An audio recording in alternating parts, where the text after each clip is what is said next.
Cessez de répéter cette bêtise, les 5 dons ministériels.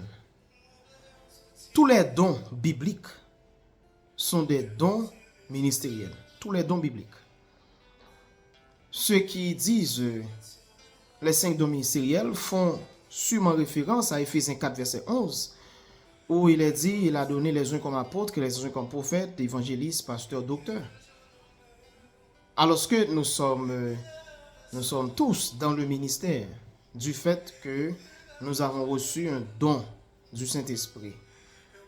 Et je crois avoir déjà défini le don spirituel. Le don spirituel, c'est une habileté que Saint-Esprit communique aux croyants.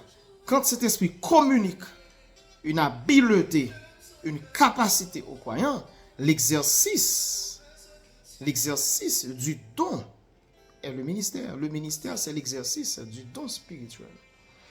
Maintenant, nous avons tendance à ramener la pensée vétérotestamentaire à l'Église aujourd'hui, comme quoi ce sont uniquement les prophètes, les sacrificateurs, les juges qui sont des ministres de Dieu.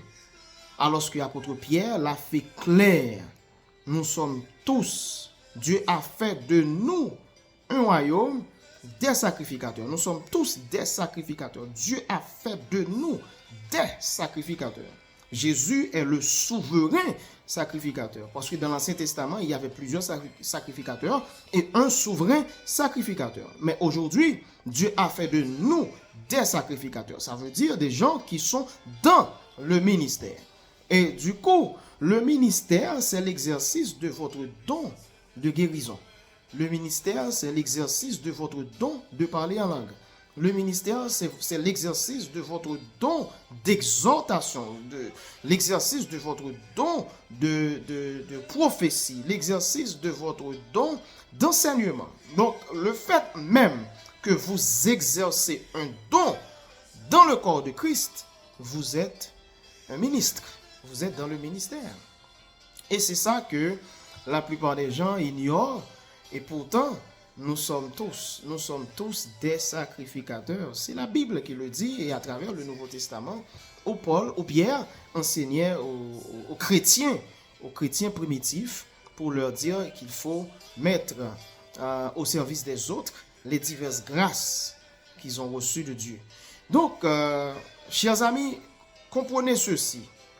Les exigences de Dieu dans l'Ancien Testament, pour les prophètes, pour les sacrificateurs, pour les juges, ces exigences restent inchangées. Cela veut dire, si vous êtes pasteur, prophète, évangéliste, docteur, vous devez vivre dans la sanctification. C'est l'exigence de Dieu, c'est l'exigence morale de Dieu pour ceux qui sont dans le ministère. Et c'est exactement, c'est même exigence pour le musicien. Si vous êtes musicien, sanctifiez-vous parce que vous êtes dans le ministère. Si vous êtes maestro de chorale, sanctifiez-vous parce que vous êtes dans le ministère.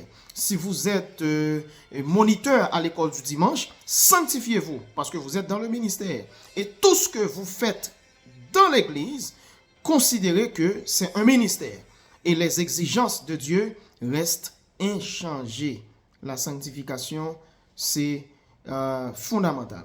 Que Dieu vous bénisse richement.